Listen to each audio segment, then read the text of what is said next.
Good morning, everyone. We're last seen somewhere. The last place you saw us was still on the wold in the Cotswolds. And today, we're in the cathedral city of Exeter.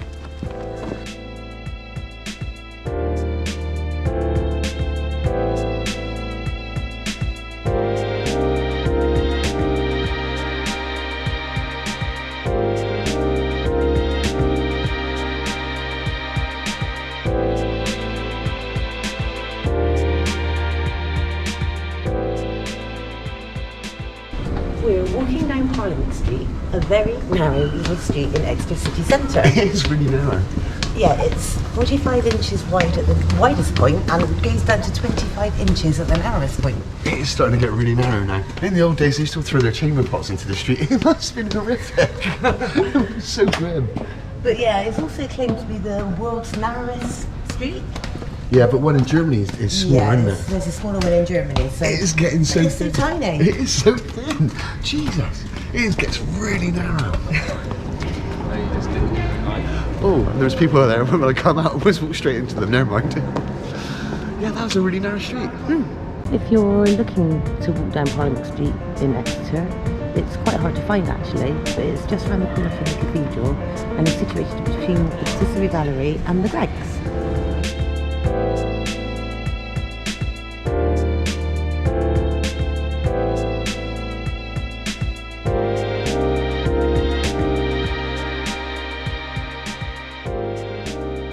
So we've just come down to Exeter Cathedral.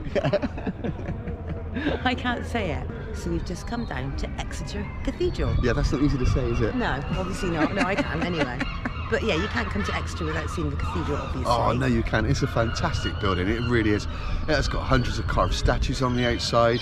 It really is a magnificent building, I've got to be honest. And it's known inside for having the longest continuous vaulted ceiling. Yeah. But we can't see that today because No. it's closed. But It's the second time on the trot as well. The last time we come here it was closed due to COVID, and it's closed due to COVID rules still today. And I'm quite gutted because it's supposed to be magnificent inside. Yeah. It really is. But it's a nice place to come and look at, and it's set in lovely grounds. There's lots of grass. and Absolutely people beautiful have a picnic, area. So, Tudor yeah. buildings everywhere. It is lovely. Really nice area. Yeah.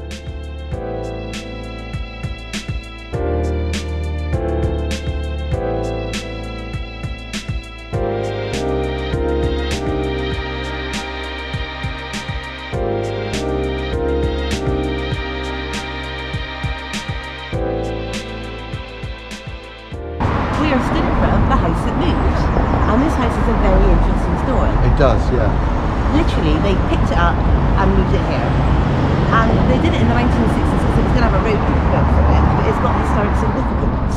And it's surrounded by other Tudor buildings as well, and a lovely church. It's a lovely place. Yeah, I mean, it dates back to the 1430s. Yeah. And it was actually derelict, but they said because it was so old that they needed to keep it. So yeah, so they put it It's here. a lovely building. I can see why they did it. Yeah. It's a really nice. It was worth the effort. Let's put it that way, because it does look really It's nice. very hibbity-bibbity. It is very hibbity, and really nice. Yeah.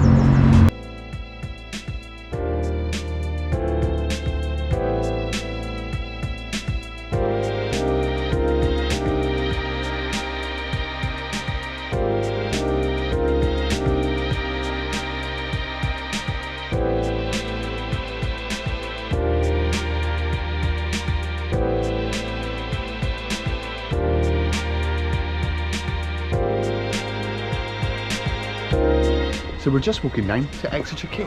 It's a fantastically redeveloped part of Exeter. It's absolutely gorgeous. Yeah, it's a lovely day down here. It's right on the water. It's a lovely place to come. It is. I really like it down here. We've been down here all night. It's got a lovely nightlife. Very lively, isn't it? Yeah, bars and restaurants. And it's also full of like independent shops and ice cream sellers and Yeah, there's sort of old warehouses on the waterfront, and they've restored them, haven't they? And yeah, they've all been lots of repurposed. little Yeah, gift shops around them. So yeah, it's very really place. nice. I love coming in here. It's really nice. It's my favourite part of Exeter. Yeah.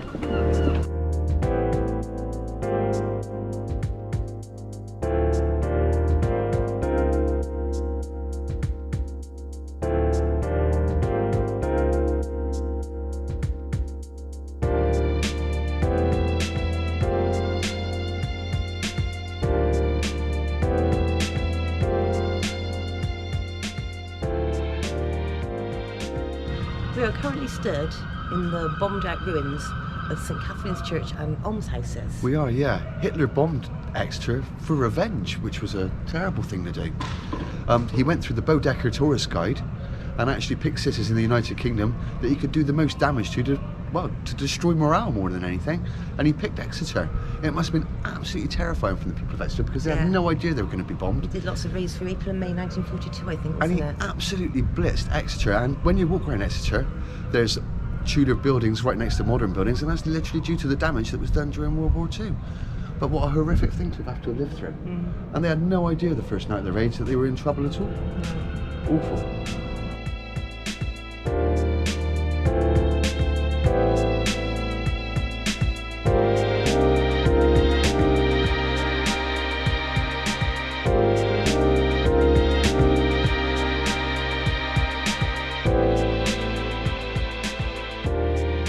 So we're at Rougemont Castle in Exeter, and this is the last place in England that women were sentenced to death for witchcraft, and it was in the 1680s, which is quite late, really. Yeah. It really is. But it's also part of the Exeter city wall, and there's actually a trail that you can follow, which we didn't know about until we didn't. just seen the sign. But yeah, so you can follow the wall all the way around the city, which is quite a good thing to do as well. Yeah, well, we have seen bits of the old wall, haven't we? Yeah, they're everywhere. Dotted around. So, yeah, so that's something you can do if you come to Exeter. Yeah.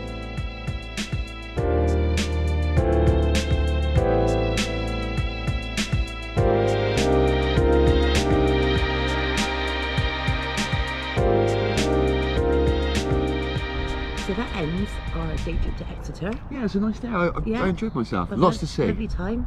We hope you enjoyed it as much as we did. We're last seen somewhere. The last place you saw us was Exeter. Where will we see next? Why not subscribe and find out?